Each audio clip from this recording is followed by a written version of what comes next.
morning, dear students. We are in the 15th day of our first year class of grade 6, and today we are going to talk about the summary of the poem To a Butterfly. To a Butterfly is an amazing creation, amazing composition of one of the famous poet, William Wordsworth. Alright. So in this poem, the poet has talked about, or the poet appreciates about the natural world. William Wordsworth, he is a poet, a nature lover poet. Okay. So when he composed any poem, not only this, when William Wordsworth, when he composed any poem, or most of the poem of William Wordsworth, it defines about the nature. It defines about the natural creation. Okay. So in the same way, To a Butterfly, it is also related with the same. In this poem, the poet once saw a butterfly, a little butterfly in his orchard. Orchard means it is the small or the big piece of land where we grow or where we do fruits farming. Understood? So once the poet in his orchard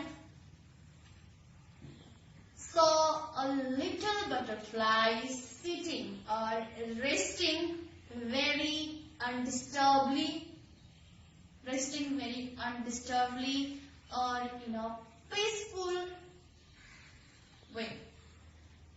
That butterfly, that little butterfly, he saw where? That little butterfly he saw in his own orchard.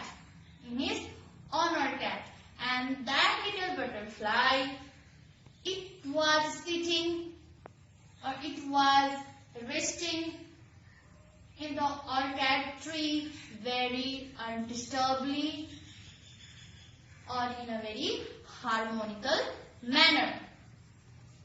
So here in this poem, it is given 2 stanza. The poem is completed in 2 stanza.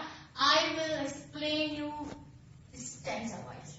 So at first I will talk about first stanza. So let's see. Wordsworth while addressing or while sowing. Alright. Wordsworth while addressing a beautiful butterfly is spotted in his orchard garden, wonders upon how the little creature has managed to capture the poet's attention for a full half hour. So the butterfly, when it went to the orchard tree, or the butterfly when he was resting on the orchard tree, the poet, he had watched that butterfly completely for a full half hour. That butterfly, it caught the attention of the poet for a full half hour. The poet admired the pose with which the butterfly rested upon a yellow flower. So the butterfly, it was posing himself, or it was resting, or it was having rest in which flower? In yellow flower of orchid garden. Once again, the poet, he saw the butterfly resting or having rest on the yellow flower in his orchid garden.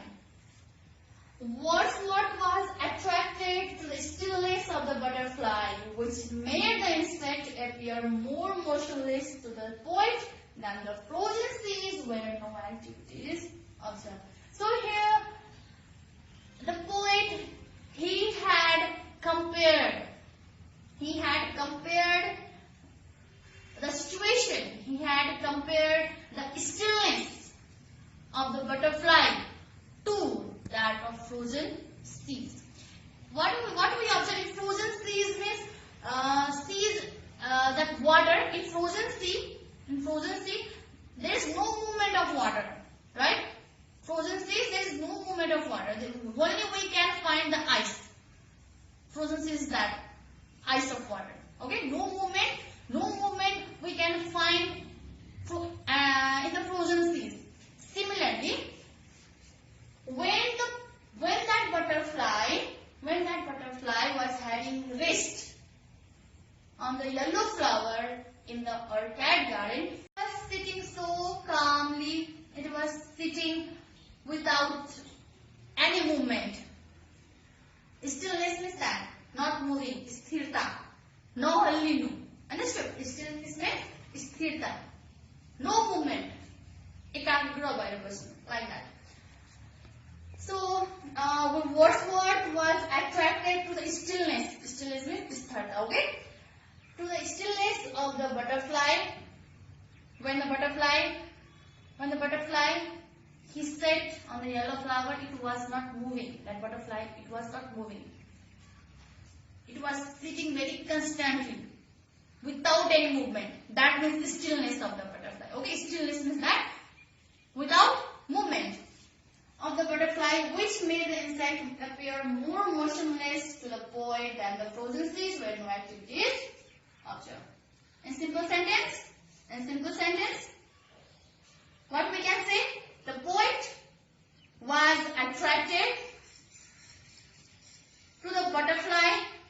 The poet was attracted to the stillness of the butterfly, to the calmness of the butterfly, to the constantness of the butterfly. And here he directly compared the stillness or the motionless behavior of the butterfly to the directly of frozen seas. Next one, the unbroken stillness and calm of the butterfly made the poet wonder if it ever moved to eat or sleep. That butterfly, it was sitting very calmlessly. It was not moving here and there. Butterfly, it was not moving here and there. It was sitting very calmlessly. It was maintaining stillness. That's why the poet, he wonders. Even if that butterfly will move away or eat or sleep. He was unknown. By seeing that stillness of the butterfly, by seeing that motionless behavior of the butterfly, he was unknown. He was not sure whether that butterfly it moved away, whether that butterfly it eat or whether it sleep. He was unknown about. The poet imagines the little butterfly might have felt joy when a breeze found or touched its delicate wings among the trees and then had called out to the butterfly to take a flight again and attracts every corners of the world with its beautiful presence. So after that, poet again thinks that the butterfly, that little creature, that little butterfly might have felt very joy in his orchid garden. When the butterfly it was sitting on the yellow flower, he imagines that the little butterfly might have felt joy. The little butterfly might have felt very happy when a breeze, or breeze means hawa, okay? Breeze means air, hawa you can say anything. When a cold breeze it touched or found the delicate wings of the butterfly among the trees. And then have called out, then the same breeze and the same air it might have called the butterfly to fly again from there, or to fly every corner of the world, to attract people by its beautiful presence. Once again, the poet imagines the little butterfly might have felt with joy when a breeze found her torch's delicate wings. I'm going to explain you again. When the butterfly was sitting on the yellow flower in orchid garden. Okay, when the breeze it blows, when the breeze or the air it touched or found the delicate wings of the butterfly, then the butterfly it might have felt joy. Then the butterfly it might have felt happy by the touch of that breeze. And the same breeze might have called or invited the butterfly to fly from there, to fly from orchid garden. The same breeze, it might have invited or it might have called out the butterfly to fly from there, and to fly every corners, or to fly from there, and the breeze might have requested the butterfly to fly every corners of the world to attract the people by its beautiful presence, by its beautiful appearance. So this much was about the first stanza, and the second stanza I will explain you in upcoming video. Till then you have to wait. Okay, second stanza I will explain you in our next video very clearly. So for today, this much.